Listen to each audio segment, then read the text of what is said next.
আদায়ের জন্য আমরা দীর্ঘ 1 বছর ধরে আন্দোলন করতেছি। শাহবাগে প্রেস ক্লাবে আমাদের দাবি এখনো সরকার পূরণ করতেছে না।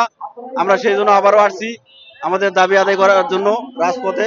যতক্ষণ মধ্যে আমাদের দাবি আদায় না হচ্ছে এতক্ষণ মধ্যে আমরা রাজপথে থাকবো ইনশাল্লাহ। এখন জানি না ভাই, সরকারের বিভিন্ন মহলে ওই ঠিকাদারের দালালেরা আছে, বড় বড় দাসপ্রথা যারা আছে, এরাই এটা কার্যকর করতেছে না ভাই। করতে কি করণো, আমাদের কেন্দ্রীয় কমিটি থেকে নির্দেশ আছে আমাদের দাবি না আদায় পর্যন্ত, দাবি বাস্তবায়ন না হওয়া পর্যন্ত আমরা রাজপথে থাকবো। আমি ডিবিটিসিতে চাকরি করি, আউটসোর্সিং এ। আমরা এটার সাথে সেই থেকে যুক্ত, আমরা 1 বছর ধরেই যুক্ত। আমরা বাংলাদেশ, সারা বাংলাদেশে যত আউটসোর্সিং আছে সবাই আমরা একসাথে যুক্ত। আমি চাকরি করছি 16 সাল থেকে ডিবিটিসিতে, 2016 সাল থেকে দেখি এখন পর্যন্ত আমি আউটসোর্সিং এ আছি। আমাকে এখনো পর্যন্ত আমরা আর যতগুলো আছি আমাদের কেউ পারমিট করে নাই। চাকরি চলমান আছে, কিন্তু এই সামনে যে টেন্ডার দিতেছে, সামনে এই আজকে 10 তারিখ, 15 তারিখে টেন্ডার হওয়ার কথা আছে। তো খালি 10 দিন পর পরই ডেট বাসে যে অমুক তারিখে টেন্ডার দিবে, অমুক তারিখে টেন্ডার দিবে।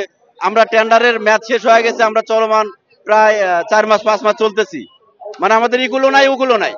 ঠিক আছে, আমাদেরকে আমরা চাইতেছি যে আমরা দাসপ্রথা মুক্ত করে আমাদের স্ব প্রতিষ্ঠানে নিয়োজিত করার জন্য। আমরা আর কিছু চাই না। যে বেতনটা আমাদেরকে ডিবিটিসি আমাদেরকে দেয় বা অর্থ মন্ত্রণালয় থেকে দেয়, সেটা তো আমরা সরাসরি পাই না, এটা আমরা ঠিকাদারের মাধ্যমে পাই। দেখা যায় আমাদের বেতন হলে 22,000 টাকা, সেখানে আমাদেরকে দেয় 14,000 টাকা। ওরা তো আলাদা কমিশন পাই সরকারের থেকে, কিন্তু আমাদের বেতনের 3 ভাগের 1 ভাগ ওরা কেটে নেয়। তো ভাই, ঢাকা শহরে এই কম বেতনে তো ভাই আমরা ফ্যামিলি নিয়ে চলতে পারি না, অনেক কষ্ট আছি ভাই। আমরা বাধ্য হয়ে নামছি রাস্তায়। আমাদের এই দাসপ্রথা থেকে মুক্ত চাই, আমাদের একটাই দাবি, এই দাসপ্রথা থেকে আমরা মুক্ত চাই। সরাসরি প্রতিষ্ঠানের সাথে আমরা জড়িত হতে চাই। প্রতিষ্ঠান আমাদেরকে নিয়োগবাল করুক। প্রতিষ্ঠান আমাদেরকে যে বেতন দেয়, ওই বেতনটুকু যদি আমরা হাতে পাই, তাহলে আমরা বউ বাচ্চা নিয়ে ঢাকা শহর চলতে পারি ভাই। আলহামদুলিল্লাহ, আমরা সরকারের কাছে আর কিছু বেশি চাই না।